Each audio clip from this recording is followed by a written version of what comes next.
Alors déjà, à la base, c'est pas mon idée d'ailleurs, cette entreprise. C'est l'idée de Marie, mon associée, qui vivait aux États-Unis où il y avait déjà des marques un peu équivalentes et qui a eu l'idée de ramener ça en Europe. Et de mon côté, pour expliquer comment je suis arrivée là, déjà je pense que les études d'ingénieur, ça nous forme certes à être ingénieur, mais ça nous apprend surtout à apprendre, à nous adapter. Et en fait, on fait surtout on apprend la gestion de projet et ça peut s'appliquer ensuite un peu à tous les secteurs. Donc voilà, donc le métier d'ingénieur, pour moi, c'est pas un métier qui forme juste les ingénieurs, la formation d'ingénieur, pardon.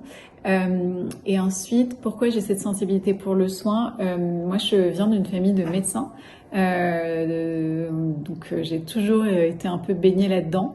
Alors certes, je l'ai fui parce que j'avais envie de vivre autre chose. Et puis je pense que je suis originaire de Marseille, j'avais aussi besoin de partir un peu ailleurs.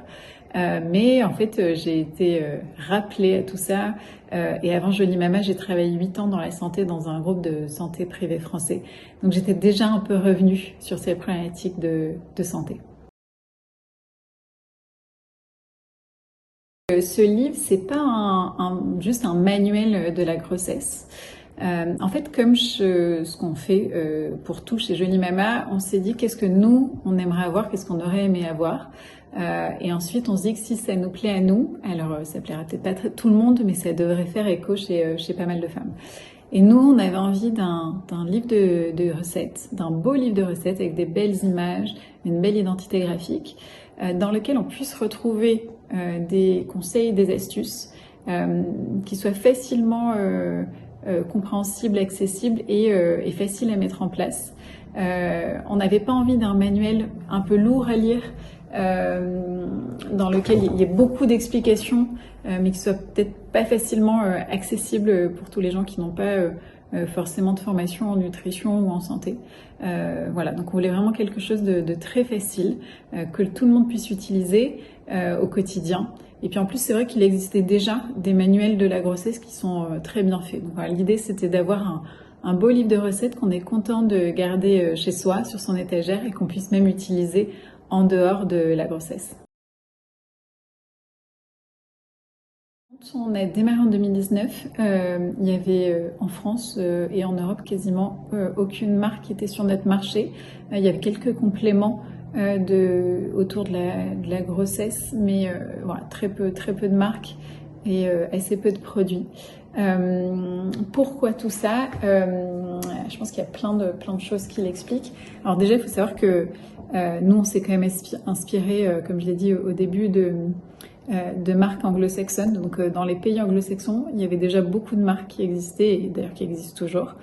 Donc voilà, on s'est inspiré de ça. Et je pense qu'en France, on était moins sur des problématiques de nutrition. Alors, je parle en général, parce qu'il y avait toujours des gens qui étaient quand même très au point sur tous ces sujets, mais j'ai l'impression qu'on allait voir une diététicienne, une nutritionniste quand on avait un problème de surpoids, sous-poids, du diabète, mais pas forcément en règle générale, voilà, je suis enceinte, qu'est-ce qu'il faut que j'adapte, etc.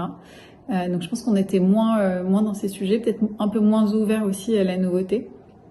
Et je pense que voilà, on s'est rendu compte de l'effet, de l'impact que peut avoir la nutrition sur notre santé en général, puis notamment pendant ces périodes de maternité, donc désir d'enfant, grossesse, allaitement, où ça peut être encore plus important. Et voilà, et je pense que nous, on est arrivé à ce moment-là où il y avait déjà une prise de conscience qui commençait.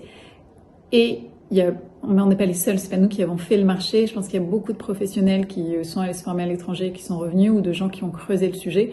Donc en fait, c'est au moment où il y a eu l'essor que nous, on arrive au même moment. On a contribué, je pense, en éduquant, en faisant beaucoup de contenu, beaucoup de conférences, mais on n'est pas du tout les seuls. Il y a plein d'autres gens qui ont contribué.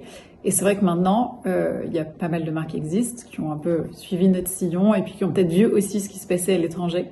Mais voilà, tant mieux, parce que voilà, avec la nutrition, on peut pas tout régler, bien sûr, mais si on a une bonne base de nutrition, c'est quand même une bonne base pour notre santé.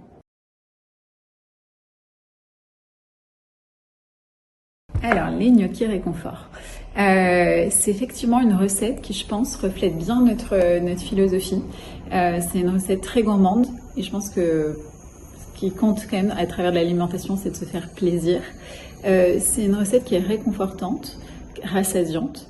Et c'est une recette où on voit qu'on part d'une recette de base et en l'adaptant un peu, donc en changeant par exemple les pommes de terre par de la patate douce, de la farine de blé par de la farine de châtaigne, on arrive à en faire une recette qui soit un peu plus saine, un peu plus nutritive, vraiment dans l'aspect nutriments, plus intéressante pour le corps.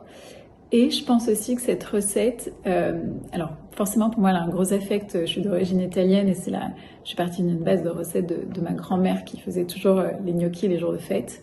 Mais il y a un côté quand on est enceinte et qu'on va devenir mère, où on a un côté un peu régressif, on a envie de retrouver ses souvenirs d'enfance. Et du coup ce type de recette, je trouve que ça permet d'avoir ça, en tout cas pour moi et je pense pour d'autres, voilà, d'un côté réconfortant, affectif. Et donc oui, je pense que c'est une recette qui peut bien refléter notre philosophie.